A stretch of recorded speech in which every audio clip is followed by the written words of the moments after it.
Mobile games in the early 2010s had a simple formula, easy to pick up, challenging enough to keep you hooked, and most importantly, fun. And few games did this better than Where's My Water. Released by Disney in 2011, this puzzle game stood out in an era dominated by Fruit Ninja and Temple Run, bringing something fresh to the table. But what made it so special, and why did it fade into obscurity despite its massive success? Before we dive into the history of Where's My Water, let's take a trip back to the golden age of mobile gaming. By 2011, mobile gaming was evolving rapidly. The success of games like Angry Birds and Cut the Rope showed that physics-based puzzles were the perfect match for touchscreen devices. Seeing this trend, Disney wanted to break into the mobile gaming space with something original, something that could compete with the big names of the time. That's where Where's My Water comes in. The game was developed by Disney Mobile, with a small team led by Tim Fitzrandolph. Unlike most Disney mobile games, which were often tie-ins to existing movies,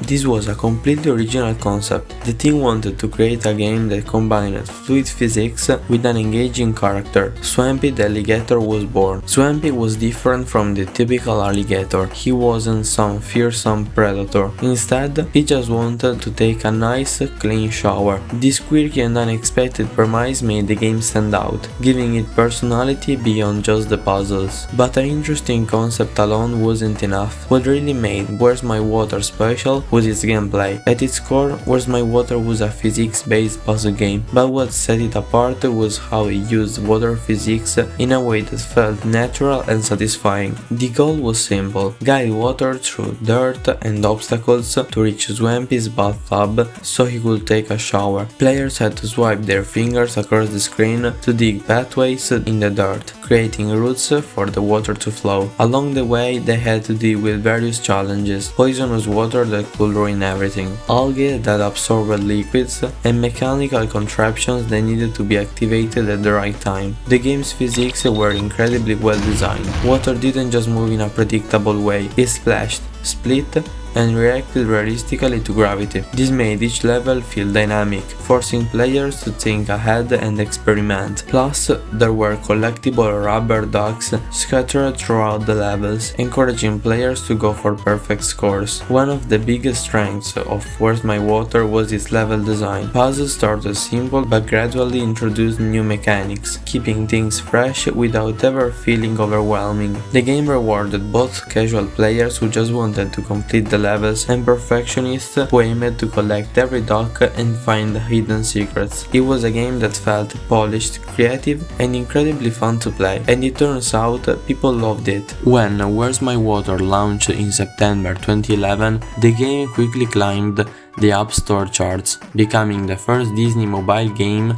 to reach the #1 spot. Within a year, it had been downloaded over 100 million times across iOS and Android, proving that Disney could compete with the biggest names in mobile gaming. But it wasn't just the numbers that made Where's My Water a success, it was how people responded to it. The game received glowing reviews from both players and critics, praising its clever level design, realistic water physics, and charming protagonist, cementing itself as one of the best puzzle games of its time. Swampy became a fan favorite character. He wasn't just a random mascot. Disney gave him personality through small animations and light-hearted backstory, making him one of the few original mobile game characters to truly stand out. His popularity even led to Where's My Water merchandise, from plush toys to t-shirts, proving that Disney saw real potential in the brand. The game's success also inspired a wave of similar physics-based puzzle games, many of which tried to replicate its formula. But Where's My Water remained unique, thanks to its strong identity. With such a strong start, Disney wasn't about to stop there. Naturally, they expanded the series with sequels and spin-offs, some successful, others not so much. The first spin-off came in 2012 with Where's My Perry, a game featuring Perry the Platypus from Phineas and Ferb. It kept the same core gameplay but introduced a twist, using water in different states like Steam and DICE. While it didn't reach the same level of popularity as the original, it was still a hit, especially among Phineas and Ferb fans. Later that year, Disney released Where's My Mickey, another scheme based on the classic version of Mickey Mouse. It followed the same gameplay formula but added animations and short cartoon clips between levels. While fun, it felt more like a marketing move than a true evolution of the series. Then, in 2013, Disney finally released Where's My Water 2. Unlike the first game, which had a one-time purchase model, the sequel was free to play, making the same mistake that made Plants vs Zombies 2. It came with energy timers, in-app purchases, and other monetization tactics that frustrated players. Despite adding new mechanics like multiple water sources and different playable characters, the game didn't capture the same magic as the original. The pay-to-play elements turned many fans away, and it never achieved the same lasting success. Over the time, the Where's My Water series started fading away. Disney's focus shifted away from mobile gaming, and no major new entries were released. Eventually, Where's My Perry and Where's My Mickey were removed from the app stores, leaving only the first game and its sequel still available today. With Disney moving on to other projects,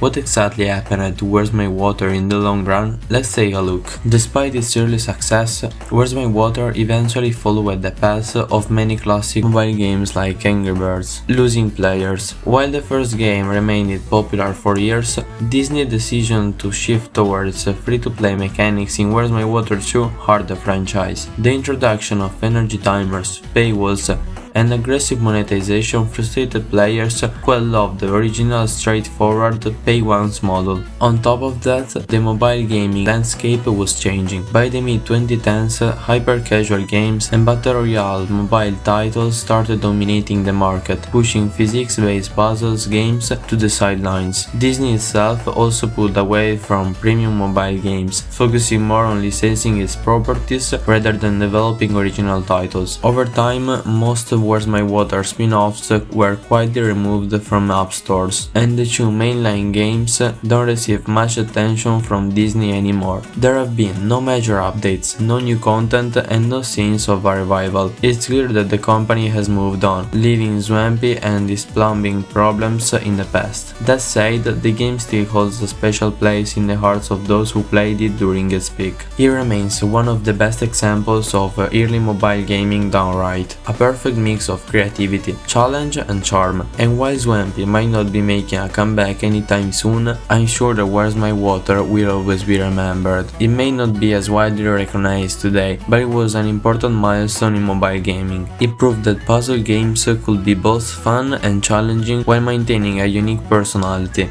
Swampy's quirky charm and his personality made it one of the standout mobile games of its time, and for many players it was a core memory of the early 2010s.